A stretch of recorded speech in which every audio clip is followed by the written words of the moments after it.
Hello everyone. What we just heard was called deception. Now we're going to hear self-deception. What that is allowing yourself to believe half-truths, half-lies, because, well, maybe you're curious or you're not. You have your doubts. But he's trying to bring out you cannot have self-deception. It's dangerous. It can take you away from the truth. It can pull you away from Jehovah God. This information, I'd like to share it with you. I mean, we all have a mind. We all like different things, do different things. But when we are controlled by any religion, and listen to how they make their sell pitch to keep you in control, to keep you in line with their teaching, they are trying to control you. So I have an audio here, the same circuit overseer, and his part of his talk is self-deception. So I'm going to play that for you and let you think about this. And what other choice does he have? He loves us. He wants to protect us. So, brothers, remain in the truth and refrain from giving to temptation. Now, our third deception might seem to be very surprising. Please turn to James chapter 1. James chapter 1, we're going to read verse 22. However, become doers of the word and not hearers only, deceiving yourselves with false reasoning. So can you identify our third deception? It says deceiving yourselves. So this is speaking about self-deception. Out of all the numerous ways that man is capable of harming himself, none is as significant as the harm he derives from self-deception. Now, what is self-deception? Let's put it very simply. Self-deception is a deception of self. In other words, you fool yourself. You allow yourself to believe something that's erroneous, inaccurate, fabricated, which in turn can be very harmful. Put it this way, even if you believe something that's half true, what's the other half? Here's something to consider. It's amazing how we can notice the weaknesses of others, but when it comes to seeing our own, all of a sudden we're terribly deficient in seeing ourselves for what we truly are. So brothers, don't fool yourself. Do not think that self-deception exerts no power, but remember, denial can be deadly.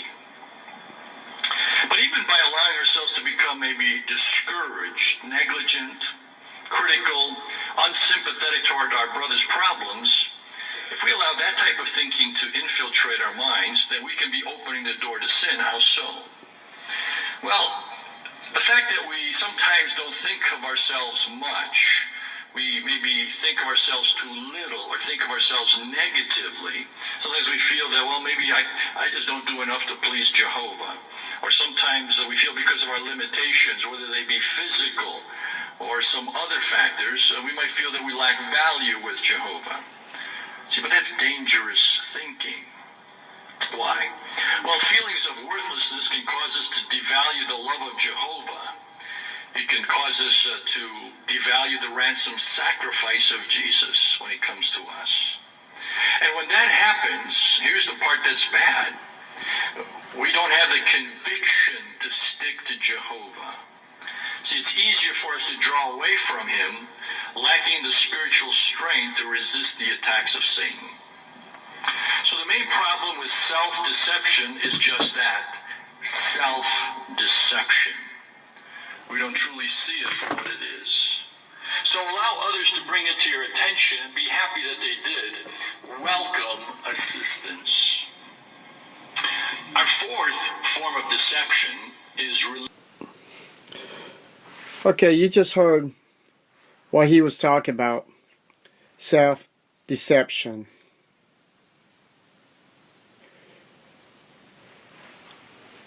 If people like me stick to the teaching of the Watchtower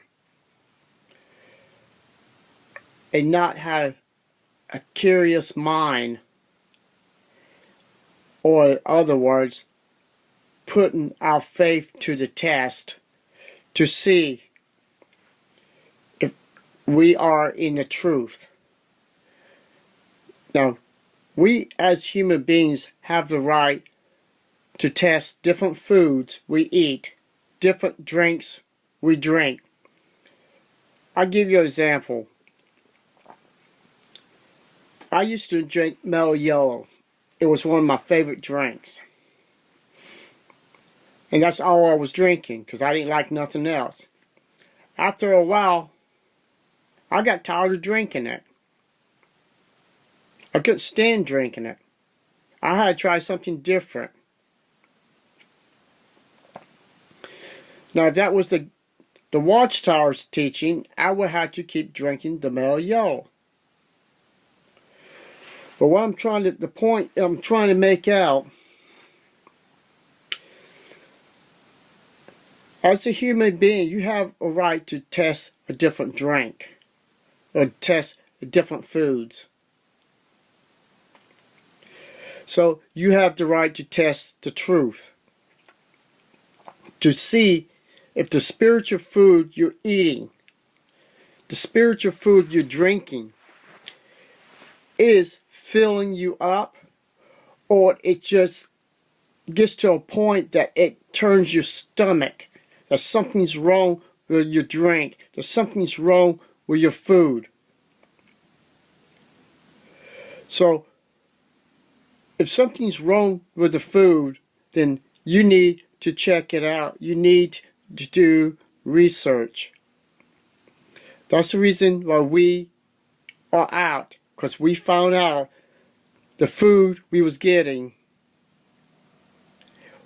was poison, and it was upsetting our minds, our hearts. So we did research to find out that we was being deceived. So all I'm trying to say, people, by listening to the governing body, they are the ones giving you deception, self-deception. Not us, because we found the truth about their self-deception, their half-lies, their poisoning from the governing body to keep us in control like robots, to live as what they want us to live, and to control us. If we get out of line, what they'll do, they'll throw us in the back room, and they will control you, because that's what they have to do. When they become an elder, they get a shepherd book, a book that we normal Jehovah's Witnesses don't know nothing about, and they control us through this book, because normal person don't know how to to be in their shoes, to talk to people about different things that's a person done in their life. So they try to put themselves as a counselor, and they are not a counselor, and they are not a mediator, only Jesus. He's the one that we should pray to for forgiveness. If we committed adultery, we go to him for forgiveness. These men cannot and will not be able to forgive you because they don't have the authority through Jesus to be the mediator between you and him. So, if you have self-deception of anything that makes no sense, then you need to pursue it. You need to find out what part of your self-deception is driving you crazy, to find out if something is wrong with this religion. Go for it. Listen to our videos. Look up different websites that people put up. This is your life. You only have one chance. You're in or you're out.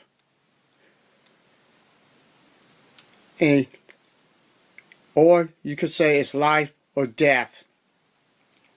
Because anybody stays in a occult religion or false religion, they will follow their teachers down to death. And anybody out there, please, examine the scriptures. Examine your religion. Otherwise, you will lose out the greatest gift of mankind could ever have. That's eternal peace, eternal life under God's new kingdom. Thank you and have a nice day.